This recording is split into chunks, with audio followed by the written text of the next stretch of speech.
Assalamualaikum warahmatullahi wabarakatuh. Waalaikumsalam.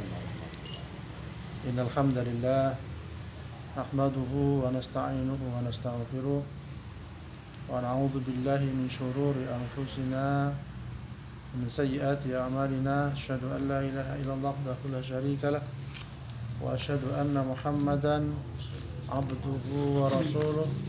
Amma ba'd. Rabbi shrah li sadri wa yassir li amri wahlul 'uqdatam min lisani yafqahu qawli. A'udzu bi kalimatillahi tammah min kulli syaitani wa hammah wa min kulli 'ainin lammah. Alhamdulillah, ikhwani rahmati Allah, bapak-bapak sekalian.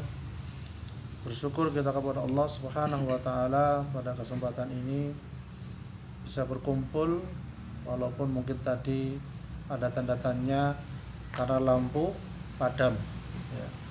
Tapi alhamdulillah malah banyak ya. Ini keberkahan dari Allah Subhanahu wa taala.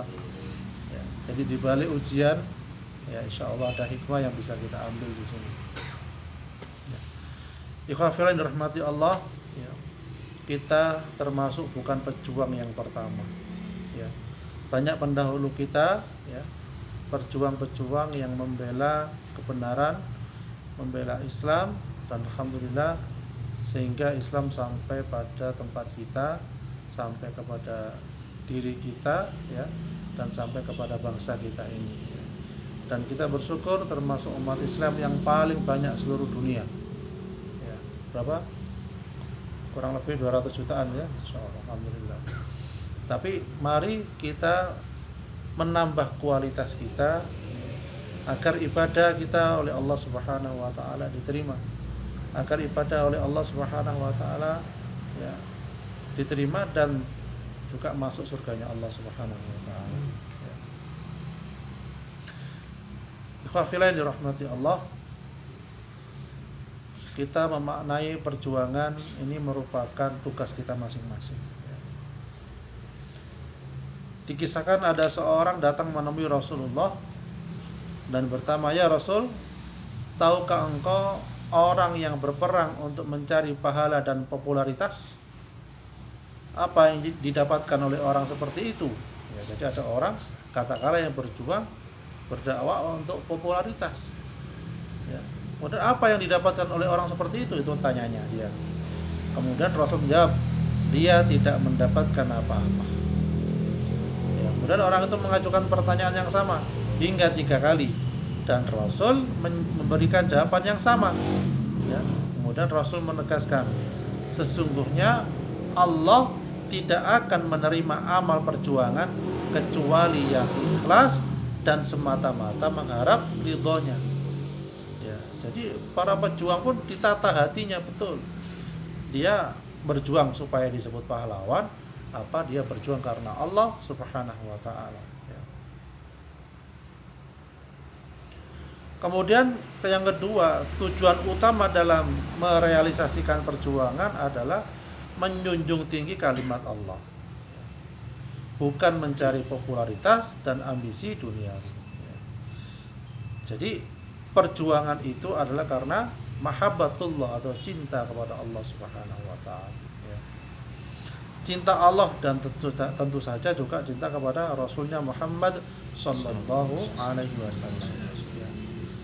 Kemudian yang ketiga, makna dari perjuangan itu adalah meraih dan membela kemuliaan diri dan agama. Ini merupakan visi yang utama ya. Dan insya Allah wafatnya, meninggalnya mati syahid. Itu. Ada seorang pejuang di Suriah sana, dia syahid ya, kena peluru gitu. Kemudian dia dibungkus plastik, dikubur di sana kurang lebih 1 tahun atau 2 tahun gitu.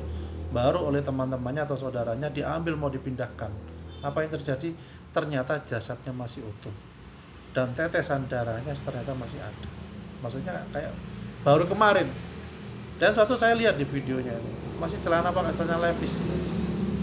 Waktu itu berjuang membela agama Allah. Ya. Orangnya kelihatan biasa.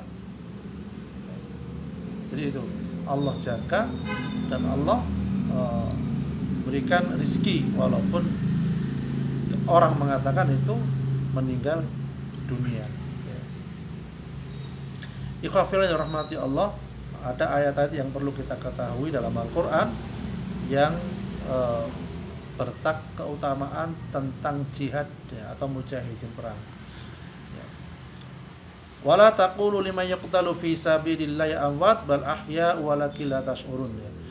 Dan janganlah kamu mengatakan terhadap orang-orang yang gugur di jalan Allah bahwa mereka itu mati. Bahkan sebenarnya mereka itu hidup, tetapi kamu tidak menyadarinya. Ini dalam ayat surah Al-Baqarah ayat 54. Dalam ayat 195 juga dikatakan wa anfiqu fi sabilillahi wa la taqulu bi aydikum ila tahlukah wa ahsinu innallaha yuhibbul muhsinin. Dan belanjakanlah harta bendamu di jalan Allah dan janganlah kamu menjatuhkan dirimu sendiri ke dalam kebinasaan, dan berbuat baiklah karena sesungguhnya Allah menyukai orang-orang yang berbuat baik. Jadi kita dianjurkan membelanjakan harta kita di jalan Allah ya. Dalam artian ini sebenarnya adalah untuk meraih pahalanya Allah Subhanahu wa taala. Jadi wajahidu bi amwalikum wa anfusikum ya. Jadi berjihadlah kamu dengan harta dan jiwa.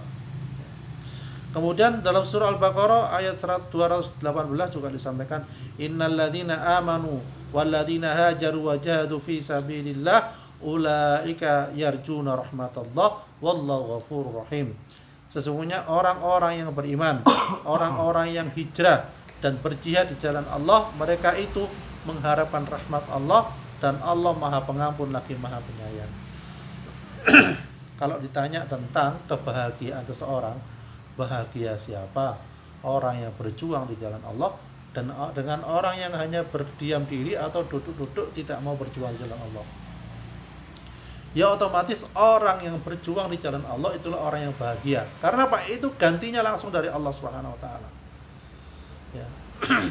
Pernah waktu itu ceritakan ke panjenengan ya. Jadi Dr. Dwi ketika berkunjung ke Palestina itu kan, beliau melihat anak-anak Palestina sangat riang sekali, sangat senang sekali.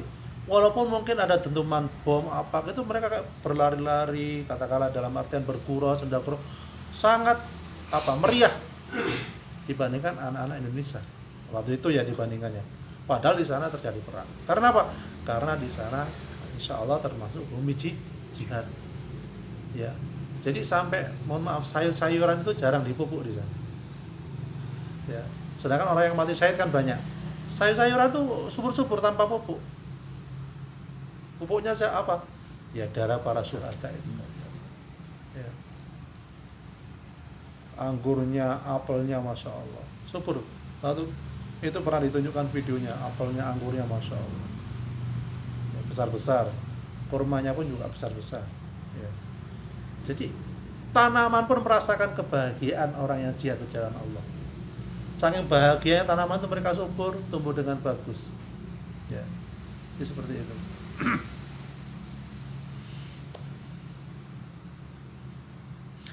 Kemudian dalam surah Al-Baqarah yang lainnya yang artinya begini ya.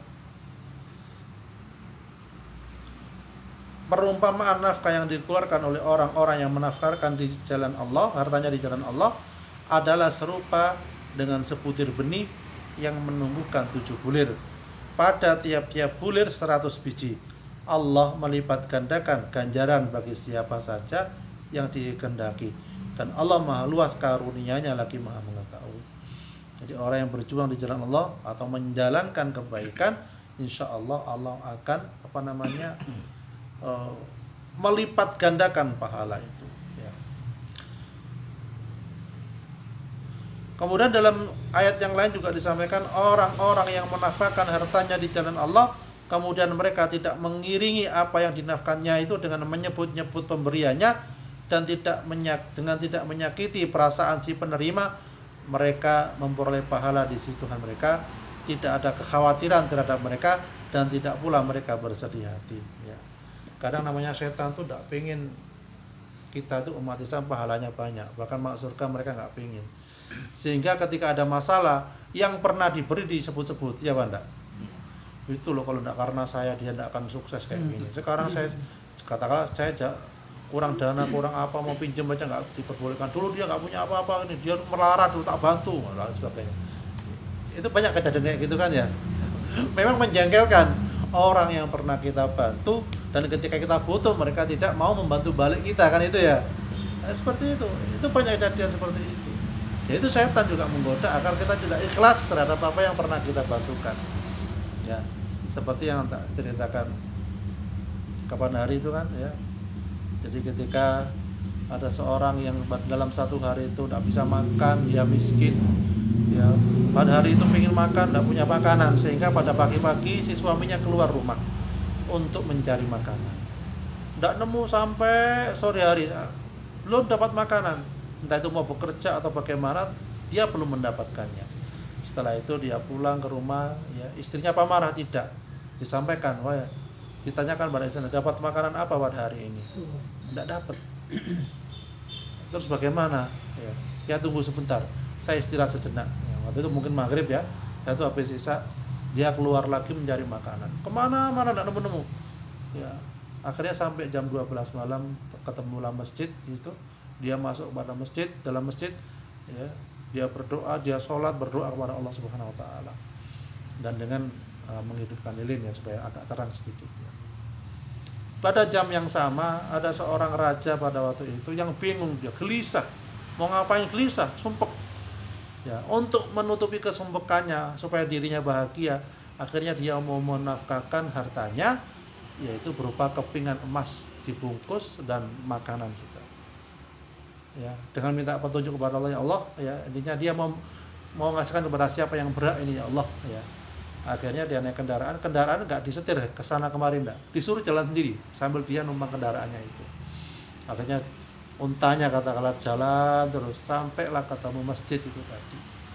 Dari masjid itu turun dia masuk ke dalam masjid, kok ada lampu kecil ya kayak lilin gitu, ada orang berdoa kepada Allah ya, disamperi dia, kemudian didatangi katakanlah, ditanyakan keluhan-keluhannya, ternyata dia belum makan dan lain sebagainya.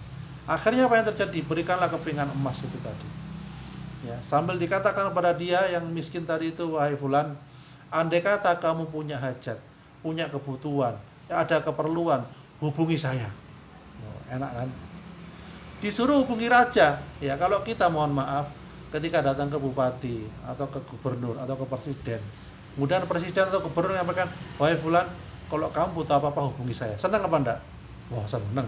Proposal metu ayo wis. Ya Banda.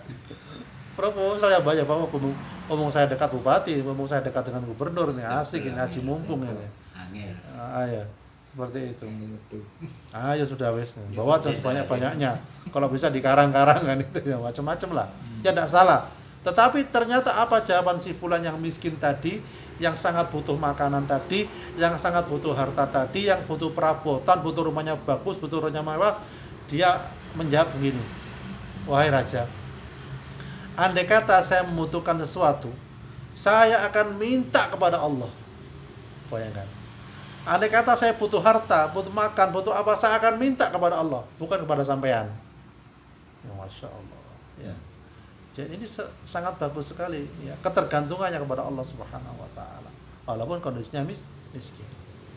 Dan perlu diketahui, saya juga baca hadis ya, ternyata orang miskin itu paling banyak masuk duluan ke surganya Allah. Paling banyak masuk surganya Allah. Dan surga yang paling terendah itu adalah itu punya pelayan 1000. Itu surga paling rendah. Bayangkan panjenengan punya pelayan 1 seneng enggak?